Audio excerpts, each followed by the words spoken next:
George Orwell, 1984. The Imperium of Men, that overgrown apparatus that protects us from the horrors of outer space and keeps the war machine greased and ready to kill, is a deeply complex structure that relies at the end of the day on human sacrifice to sustain itself.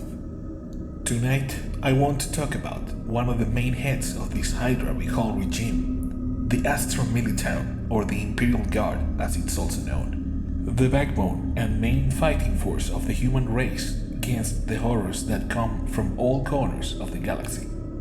They are the first and last line of defense on every battle, standing in the millions on the field. These are the fearless men and women chosen from every planet amongst the trillion humans that live in the Imperium, and are the proud face that stands between us and certain extinction, or so we are told. Moving slowly down the streets of a devastated village, a group of guardsmen of about a dozen men, wearing their standard flak jacket sporting the symbol of the Imperium, lasguns at the ready, spot a lonely warehouse on the side road. They decide to close in and investigate, as they are hunting for a possible cultist hideout nearby. They approach the facility's main door, carefully scouting the surrounding towers and ladders leading up to the gate. Two scouts secure the sides of the door as they prepare to breach in. Throwing flashbang grenades, they rush into the room, securing all positions. But as soon as they walk in, they start noticing blood on the floor and walls. Severed heads on spikes and body parts half-eaten on the floor. Another guardsman points at some scriptures drawn by hand with blood on the walls. A ritual has recently taken place here.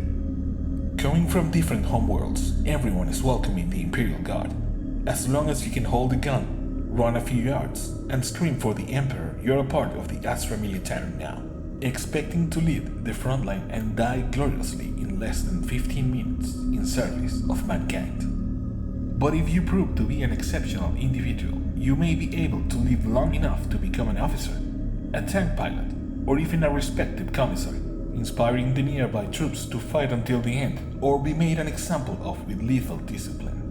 What the Astramilitarum may lack on elite training, they more than make up for with sheer numbers, as an endless swarm of meat shields, lasguns, and a multitude of tanks roam the battlefield, shaking the very ground with such force that most enemies will just retreat at the incoming doom. Advancing through the partially abandoned building, the guardsmen notice a pile of bodies, clothes torn and limbs slashed, and as they walk towards the gruesome scene, ominous chants, as in a twisted chord, seems to emerge from the pile.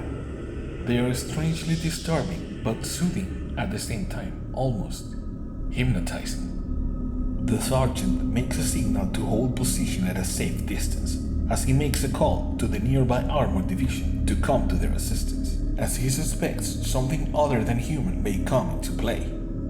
Suddenly, the bodies explode, dispersing blood and bone across the room. Cultists start emerging from the shadows behind every wall in the hundreds, lasguns tearing the lunatic's head clean. As the squad moves towards the exit, hoping that the reinforcements are already there, or they won't live to tell the tale. The cultists scream as they killed 3 of the retreating guardsmen that were unlucky enough. The remaining men hold position outside the structure, outnumbered for now. They fire relentlessly, mutilating heretics without mercy.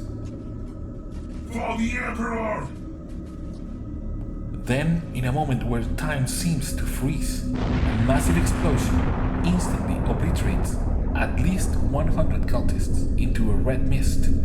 The roar of tanks rushing and thundering cannons firing towards the cultists deafens everything within miles, as bombs start to rain and our squad is saved at the last second. Such are the ways of the Imperial Guard, indomitable individuals who on a daily basis run as infantry, operate long-range artillery, or maneuver faster armored vehicles and dominate the battlefield with perseverance and sacrifice. Holy terror! From below the debris and smoke of the now devastated warehouse, a loud demonic yell can be heard, and the Imperials now stand ready to face the ultimate horror.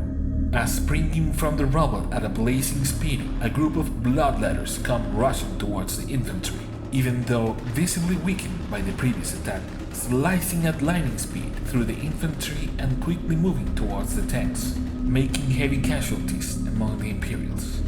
But by the time they clear through the front line of infantry, the demons soon find themselves on the kill zone, where they were lured to be eradicated by what seemed to be a rain of tank shells, so massive that the ground itself shattered, leaving nothing but dust behind.